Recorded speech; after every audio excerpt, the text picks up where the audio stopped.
So for chem inquiry number 5, this is the experimental setup for the calibration of the spectrometer that was built using a cardboard box. And so the different pieces of equipment are, we have a tube here. This is called a spectrum tube. This is just an evacuated tube that had been filled with mercury, mercury vapor. And then it's connected to a high voltage source on either end, and basically it's exactly the same principle as a neon light that you might see in a window or you might have at home.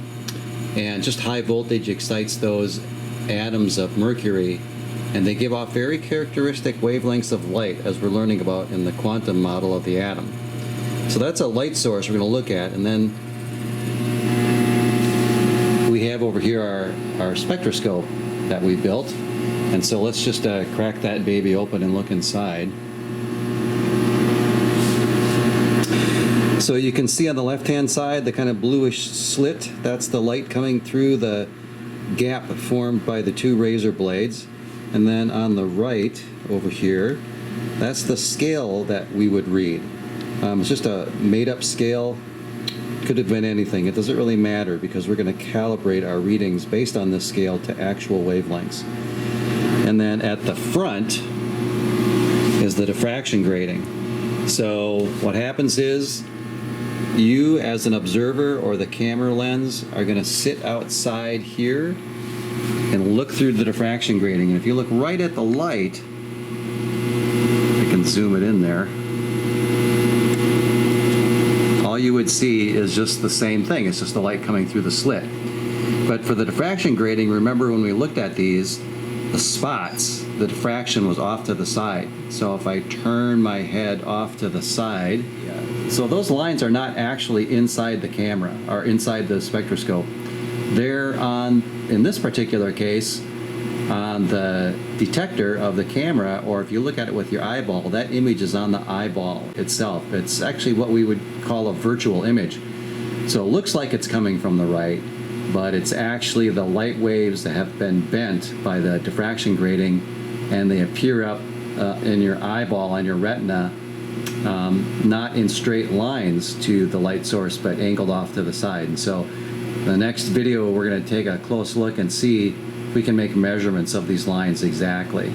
And so that's the basic working of the spectroscopy experiment. Once we calibrate this, then we can use any light source we want, measure the positions of the lines on here, convert them into wavelengths once it's calibrated using our calibration equation, and then we're actually able to do real science.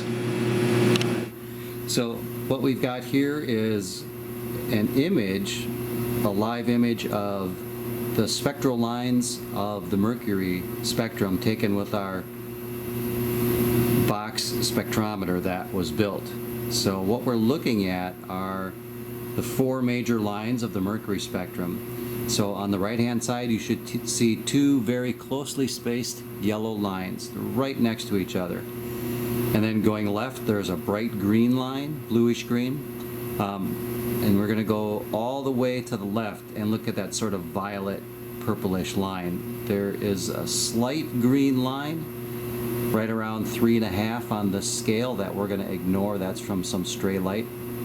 So what we want to do is to record the position on the scale that you can see at the bottom for each one of those four lines, and that's going to go in the data table in table number 1 under part 2 of chem inquiry number 5. You're to record the grid position just for the blue, the green, and the two very closely spaced yellow-orange lines. And so the idea is that the grid at the bottom is not in terms of wavelength. It's just a random grid. We just printed this out on paper, numbers 0 through 10. And what we'll need to do in the second half is to calibrate that so that we can use the spectroscope that we built in looking at different elements. And so if we get a wavelength in here that lands on, let's say, 8.9, we'll be able to convert that into an actual wavelength. So The next thing you want to do before you record this is to make sure you get the right number of significant figures. So when you look at the scale, we're just marked off in units of 1. What are the units? There really aren't any. You can call them grid units or grid positions, or make up your own unit if you want to. Regardless, the point is to get the right number of significant figures. So when I look at this, they're marked off in the units. In other words, they're marked off in 1, 2, 3, 4, 5. And so the rule for reading a scale is to read 1 decimal place beyond the smallest marking. So if I was to, for example, look at that dim green line that's around 3.5, I can't really get any more precise than to say, I might say it's 3.4, or I could equally call it 3.5. You can make the call, but remember, the last digit that you record is an estimate. And I really can't say 3.45. It looks like that would be reasonable, but what if the line was not very close to that dashed line? Then you would have no way to estimate out to the hundredths position very easily. So that dashed line is just to kind of help you navigate where you are between the 2 digits. So, for example, if I was recording that green line around 3.5, it would be fair to write down 3.4 or 3.5, and they would be equally as valid. We just have to accept that's the limitation in the precision of this instrument. All right, so what you should do is to record the grid position of these 4 bright lines in your data table.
This is for chem inquiry number 6. In this experiment, we're going to use our boxoscope, now that we've calibrated its scale, to be able to convert readings on the scale into actual wavelengths. We're going to take some data in 2 different ways. First of all, this is a little bit of a different setup, just a different device used to excite a tube full of gas. It's the same as the Mercury one, just built a little bit differently, a little more convenient. So right now, this box inside here, we've got kind of a purplish gas excited. That is hydrogen. And so we're going to look at elemental hydrogen and see what the spectrum of hydrogen is. We're going to take measurements with our boxoscope and measure the actual wavelengths of the hydrogen spectrum. Then in the second part, you're just going to take a sort of a semi-qualitative measurement of 4 different unknown gases. You can see these little tubes right here, A, B, C, and D, and they work very nicely. You just insert another one in there, and you can see that's a different colored gas. Each gas, each element, each molecule has its own color spectrum, and so we use the spectroscope to break that light into its component wavelengths. So we're going to set it up, and then we'll have you take measurements for hydrogen. So now we are looking at a spectrum of hydrogen gas as seen with the video camera, and we can see 3 very distinct lines. On the far right is the red line. In the middle is what we are calling a teal color line. and on the left is a blue line. Now, one thing we have to remember is that the color that a camera sees doesn't always, almost never, matches what we see with our eye and our brain. So we're calling that leftmost line blue. It might look violet to you or whatever. But actually, the hydrogen spectrum has a fourth prominent line, and it's farther to the left than the blue one, and we're calling it violet. So if you look at your data table, there's space for measuring the grid position of 4 different emission lines: red, teal, blue, and violet. So red, teal, and blue are what we're actually seeing in this video.